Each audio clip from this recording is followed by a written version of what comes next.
दोस्तों good evening. 27 अप्रैल 2022। Market कुछ दिनों से इतनी कॉम्प्लिकेटेड और कॉम्प्लेक्स हो गई है कि कोई भी ट्रेडर पैसा नहीं बना पा रहा होगा।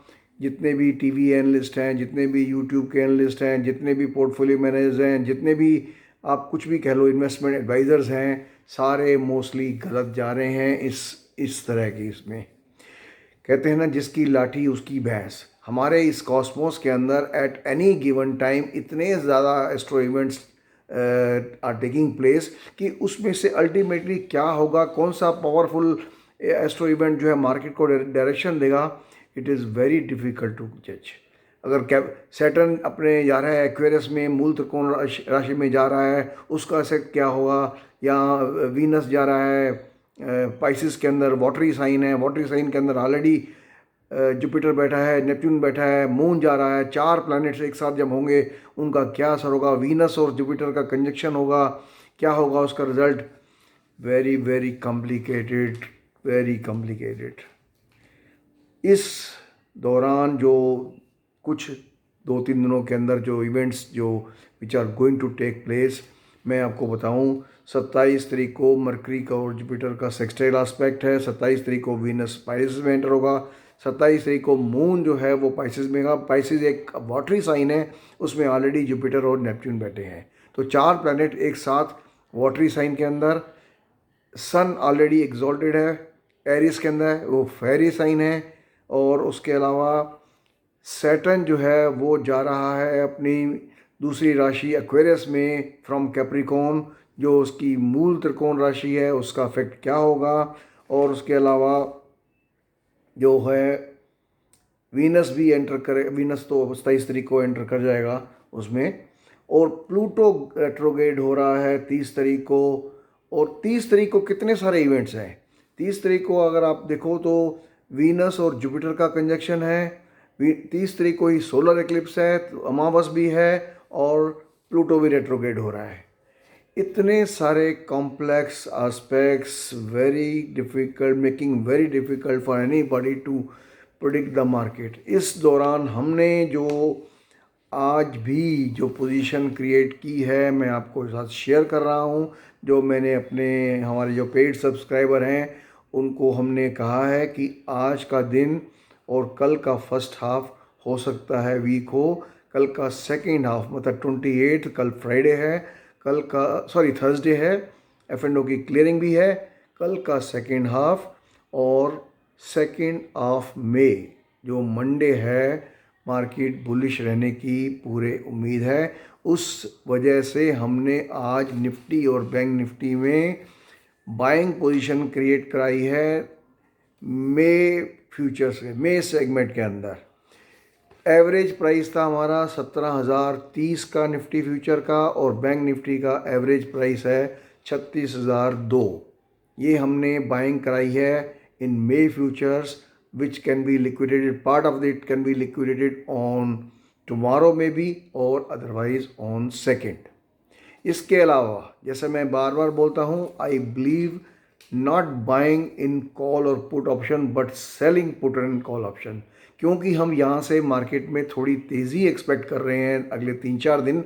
इसलिए मैंने आज निफ्टी पुट ऑप्शन 17,200 का मई का 421 में सेल कराया था, और बैंक निफ्टी का पुट ऑप्शन मई का 36,000 का वो कराया था 948 या कितने में अप्रोक्सीमेटली। दोनों ट्रेड प्रॉफिट में हैं, और जो बाइंग कराई थी आज निफ्टी फ्यूचर और बैंक निफ्टी फ्यूचर की क्लोजिंग के टाइम पे, वो भी प्रॉफिट में थे।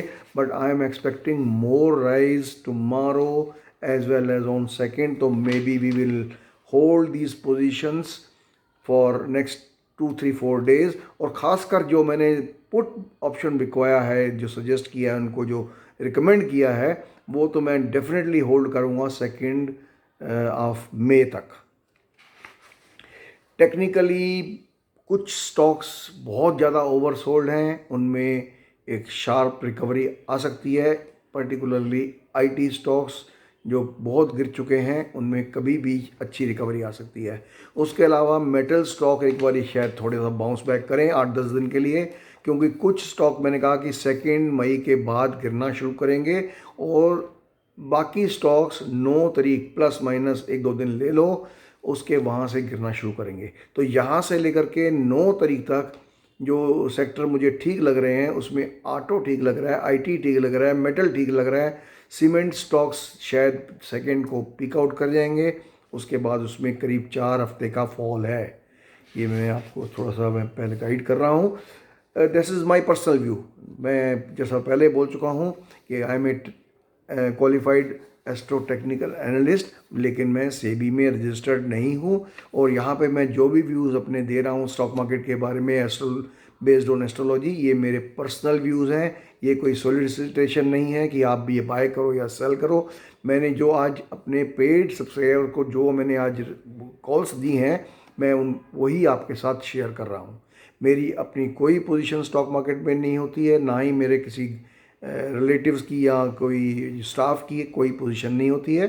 And we don't trade in the stock market. और ये जो वीडियो बनाते हैं हम, it is purely educational purpose के लिए होता है, ताकि अगर आप जिस डायरेक्शन में हम चल रहे हैं मान लो उसका एकदम उल्टा चल रहे हो, तो एटलीस्ट थोड़ा सोचो कि क्या आप सही कर रहे हो या नहीं कर रहे हो, या क्वांटिटी वहाँ कम कर दो अगर आप टोटली अगेंस्ट जा रहे हो। जैसे मैं बोल रहा हूँ नेक्स्ट 3-4 दिन मेरे को मार्केट पॉजिटिव लग रही है और आपको नेगेटिव लग रही है मान लो, तो एटलीस्ट आप अपनी क्वांटिटी को कंट्रोल करो, बजाय इसके कि आप एग्रेसिवली शॉर्ट चलो।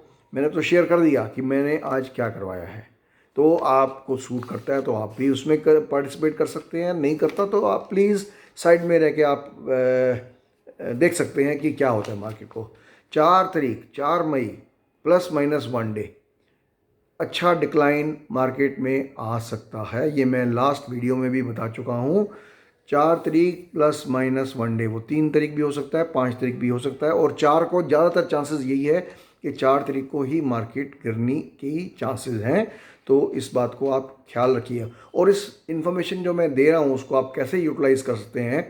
जैसे फॉर एग्जांपल मैंने आपको बताया कि हमने आज निफ्टी फ्यूचर बाय किया है, बैंक निफ्टी फ्यूचर बाय किया है, या हमने पुट ऑप्शन बेचा है निफ्टी फ्यूचर का या बैंक निफ्टी फ्यूचर का, तो आप चाहो तो एक एक लॉट ट्राई कर सकते हो with stop loss, not without stop loss.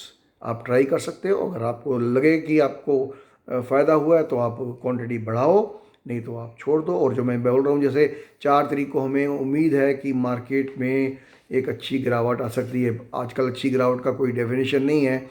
US market वहाँ 50, 60, 70, 80 पॉइंट गिरती है तो यहाँ 200-300 पॉइंट नीचे खुलती है, तो उस अच्छी गिरावट का आजकल कोई रेलेवेंस नहीं है।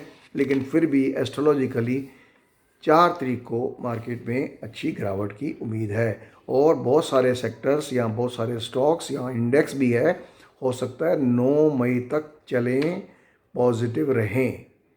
और बहुत सारे स्टॉक्स बहुत बुरी तरह से ओवरसोल्ड हैं, उनमें जब भी राइज आएगा it will be very sharp and for short duration, sharp and short duration.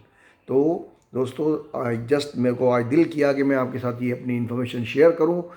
हो सकता है इसमें आपका कुछ बेनिफिट हो सकता है नहीं भी हो, क्योंकि पिछले कुछ दिनों से मार्केट इतनी बुरी तरह से कॉम्प्लेक्स, इतने वायलेंट और इतनी वायलेंस से वो चल रही है, it is very difficult to make money for any trader. आपने देखा होगा जो टीवी देखते हैं उन एनालिस्ट कितनी बुरी तरह से फेल होते हैं, जो यूट्यूब पे बोलते हैं, जो वो बोलते हैं मंदी तो तेज़ी होती है, तेज़ी बोलते हैं तो मंदी होती है, कुछ भी कह लो, सब कुछ बेकार चल रहा है आजकल। तो दोस्तों this was my video for today. I wanted to share my what we did today in the market. I just wanted to share with that. So hope you will enjoy, you will benefit from it. अगर नहीं किया तो please stop loss के साथ काम कीजिए। अगर stop loss trigger होता है तो it is a 1 lot of Nifty का मतलब अगर 100 पॉइंट का भी अगर आप स्टॉप लॉस लगाते हो तो जस्ट 5000, और 200 पॉइंट अगर आप बैंक निफ्टी में लगाते हो स्टॉप लॉस तो दिस इज़ जस्ट 5000। तो इतना तो रिस्क आई थिंक कोई भी ट्रेडर जो स्टॉक मार्केट में काम करता है इतना तो रिस्क ले ही सकता है। Okay, thank you very much. Bye.